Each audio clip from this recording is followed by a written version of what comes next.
নমস্কার বন্ধুরা, কেমন আছেন সবাই? আশা করি সকলেই ভালো আছেন। আর এখন বাজে বিকেল 3টে, এখন 3টের সময় ভাত খাচ্ছি। আছে শাক ঘন্ট, এই যে শাক ঘন্ট করেছি। আছে গরিবের বাড়িতে খুব কষ্ট করে নিয়ে এসেছি একদমই। আজকে নিয়ে এসেছি খাসির মাংস, তার সঙ্গে আছে মুরগির মাংসের ঝোল। তো খাওয়া শুরু করছি। আর এই শাকটা রান্না করেছে মা, আর এই মাংস দুটো রান্না করেছি আমি। আসলে খাওয়াই হয় না খাসি মাংস, আজকে সমন্দিয়া সেলেজ আসার জন্য তাদের দৌলতে আমাদেরও খাওয়া হয়ে গেল।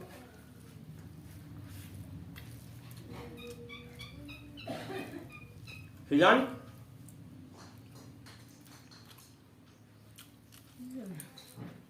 সিজান সিজান এবার